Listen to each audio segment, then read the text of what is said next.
So, what's up mga bossing?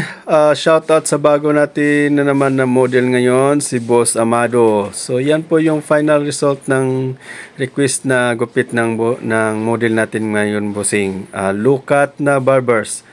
So, panoorin nyo kaming mga bossing sa simula hanggang sa matapos ang video nito. So, tara, let's go!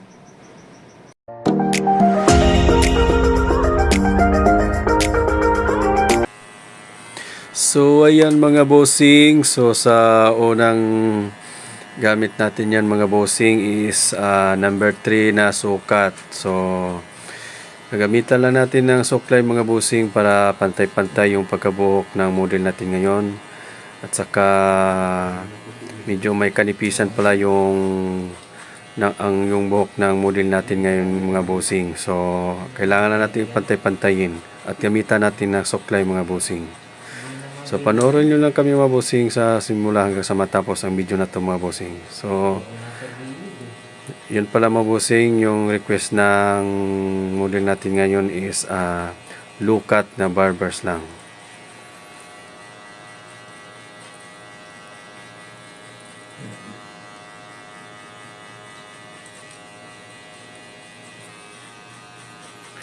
So, sa kabilang side mga bossing, so yun pa rin yung gamit natin is number 3. So, yan, gagamitan pa rin natin ng suklay mga bossing para mabilis mapantay yung pagkaputol ng buhok.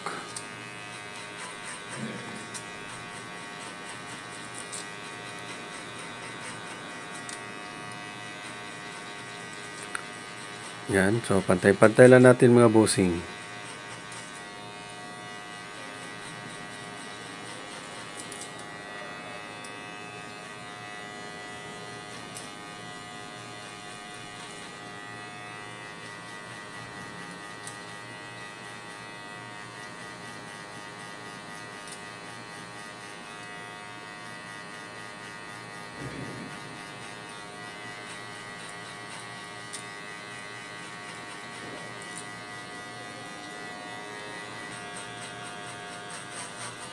So sa likod banda mga bossing is yun pa rin yung gamit natin mga bossing is number 3 pa rin yung sukat niyan. So pantay-pantay lang natin mga bossing hanggang sa maganda na tingnan. Ay, papatri ka pala no? Ha? Papapsis? So yung minsan yung video natin may bossing is medyo madilim kasi medyo natakpan na yung ilaw ng katawan natin. So pasensya na po kayo mga bossing na may part na medyo madilim yung bossing, yung pagkakuha ng video natin. So yan lang, pantay-pantay lang natin mga bossing. Magbawas yung tao pag umaga na lang daw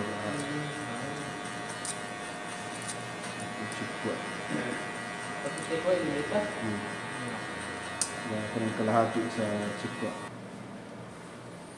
So ang susunod mga bossing is number 1. So yun po ang susunod na sukat na gamit natin mga bossing.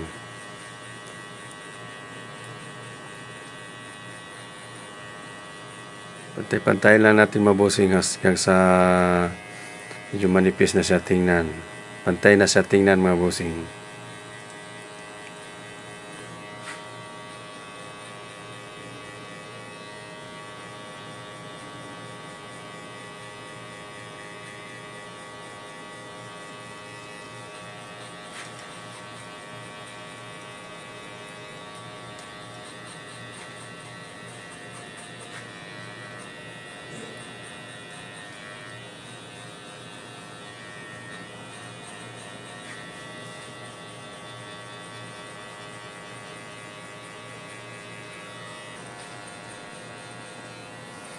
So sa kabilang side mga bossing is ganun pa rin, number 1 pa rin yung gamit natin yan. So ganun din mga bossing, pantay-pantay lang din natin hanggang sa maganda na siya tingnan. Pantay na siya tingnan mga bossing.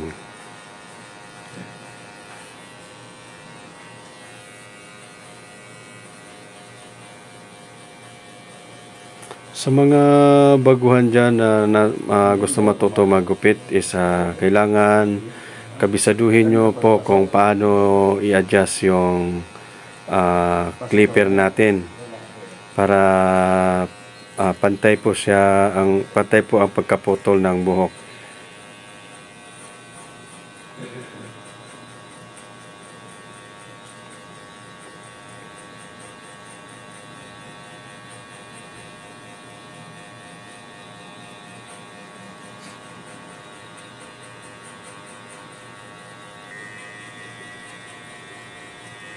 So, ganun pa rin mga bossing. Sa bandang likod is number 1 pa rin yung gamit natin yan.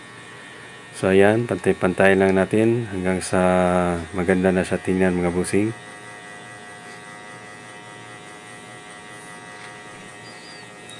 Tips ko pala sa mga baguhan dyan. Kung paano paghawak ng clipper, kung paano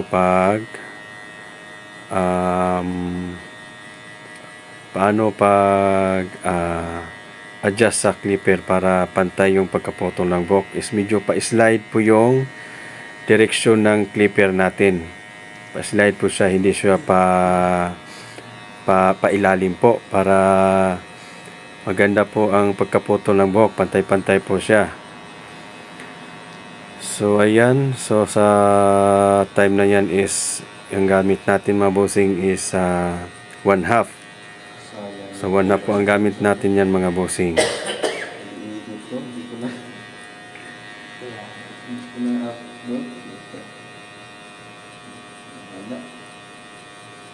So ayan. So yun nga po ang tips ko sa mga baguhan dyan. Yung paghawak po ng clipper is pa-slide po yung direksyon niya para maganda tingnan. Pantay po ang pagkaputol ng buhok. So ngayon mga bossing is tinanggalan natin yung 1/2. So medyo sa bandang ibaba mga bossing is 0 po yan. Para malinis po tingnan.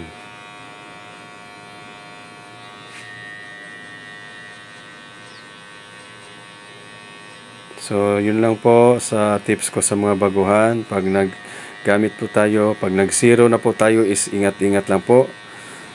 So yun. Hindi po pailalim yung direksyon ng clipper natin para hindi masisira yung pagkaputol ng buhok.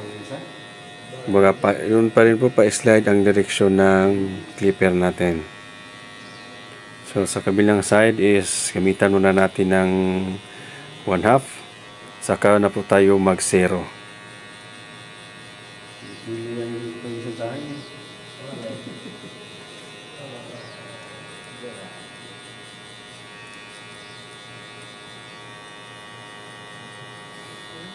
Pasensya na po mga bossing, yung customer natin is inaantok po yan kasi siguro galing sa pasok pa yan. O baka kulang pa yung tulog niya. So ayan mga bossing is 0 na pala yung gamit natin yan. So sa bandang ibaba lang yan mga bossing para malinis tingnan. So ayan, pantay lang po natin para maganda tingnan po. Ayun, sa bandang likod is ganun pa rin mga bossing. Gamit muna tayo ng 1/2. Saka na tayo mag-0.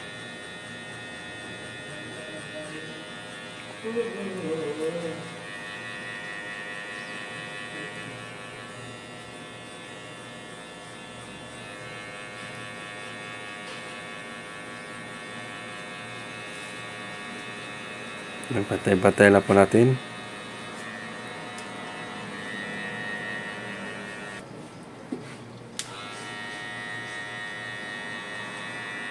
So ayan, 0 na po yan mga bossing. So ayan, sa bandang ibaba mga bossing is 0.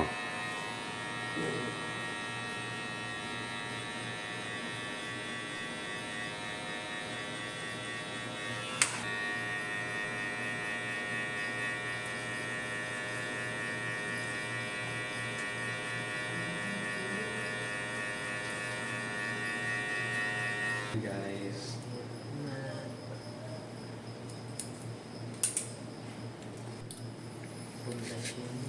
So, ngayon sa taas naman bossing is gamitan natin ng gunting. So, yun na nga sabi ko kanina mga bossing is medyo may kanipisan yung buhok ng model natin ngayon. So, bawas lang tayo konti-konti mga bossing para hindi masyadong hindi masyadong halata. Kumbaga, yun din yung gusto niya mga bossing is kunting bawas-bawas lang.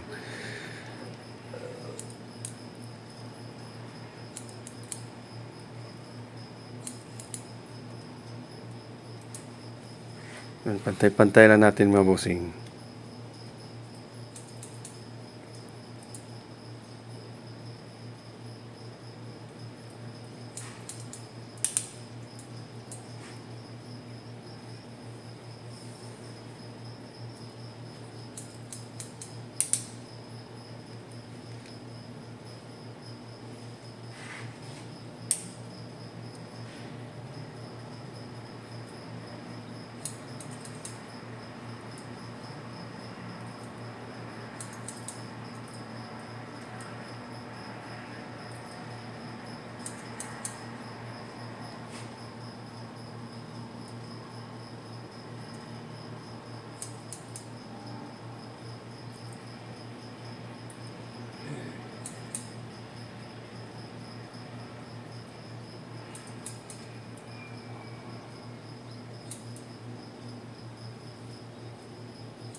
So ayan, tingin-tingin lang tayo mga bossing kung saan banda yung medyo makapal pa.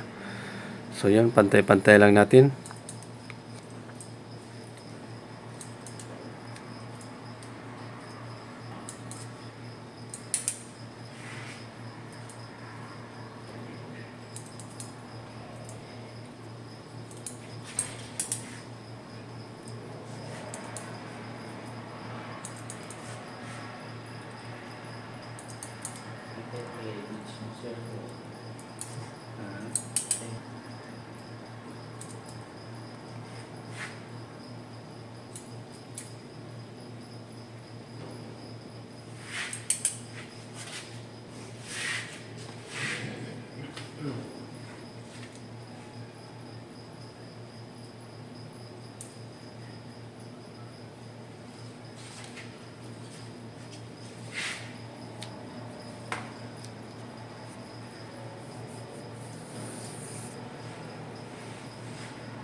So ayun, medyo okay na sa time na yan mga bossing. So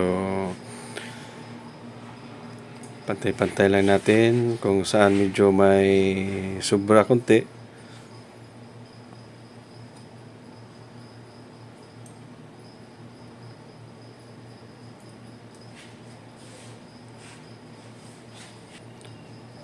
So medyo okay na. So ihitan na natin mga bossing sa time na yan. So yun pa rin mga bossing, warning ko pa rin sa mga baguhan dyan. Pag gusto tayong gumamit ng blade is ingat-ingat lang po tayo. At sanay na po tayo humawak ng blade. Kabisado na po tayo humawak ng blade. Saka tayo mag-ahit po sa mga customer natin mga bossing. Kasi delikado po yung blade mga bossing, mabilis makasugat po yan mga bossing. So, kailangan lang matinding practice yan mga bossing, yung blade. Kasi delikado po yan. Kasi pag kunting galaw ng ginugupitan natin, inaahitan natin mga bossing is delikado po yan. Lalo na pag may time mga bossing na nagupit tayo na inaantok-antok yung ginugupitan natin mga bossing is kailangan kunting ingat lang po sa pag-ahit. Kasi kahit ako po hindi ko rin maiwasan na minsan masugatan yung customer, pero minsan lang naman. Lalo na po pag matalas pa yung blade. Bagbago yung blade na gamit natin, matalas mga bossing.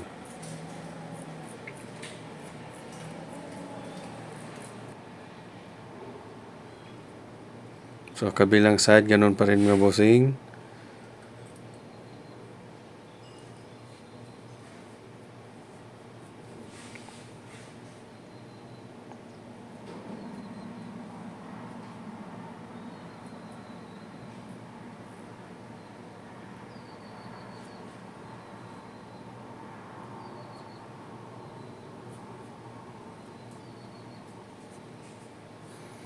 Shoutout pala sa mga gustong matutong magupit dyan. Sana mapanood nyo ang video na to at makuhanan nyo ng aral kung paano magupit, at saka kailangan kabisaduhin nyo po ang paano paghawak ng clipper na pantay-pantay po yung pagkaputol ng buhok. Kahit may sukat-sukat po yan, pero pag hindi po kayo marunong humawak, mag-adjust ng clipper, is pangit pa rin yung resulta. So kailangan marunong po kayo mag-adjust sa clipper, yung paghawak niya. So yun na yung sinasabi ko is pa-slide po yung direksyon ng clipper natin. Kung saan tayo magputol o kaya magupit, is pa-slide po yung direksyon ng clipper natin, hindi po papaba. Kasi yun, para maganda yung pagkaputol ng buhok, pantay-pantay po siya. So yan din mga bossing, gamit tayo ng clipper at suklay bilang guide. So para pantay-pantay yung para malinis po tingnan yung gupit natin mga bossing. Kasi may mga time na may mga kunting-kunting buhok pa rin na hindi napuputol mga bossing, para malinis tingnan. So sana po na-enjoy nyo ang video na to mga bossing, at sa mga baguhan dyan na gusto matutong magupit, sana makuhanan ito ng aral. So maraming salamat po sa inyong panonood. Paki-like, share, and comment lang po, and subscribe to my YouTube channel, Boss Gupit Vlog TV. Maraming salamat po. God bless us all.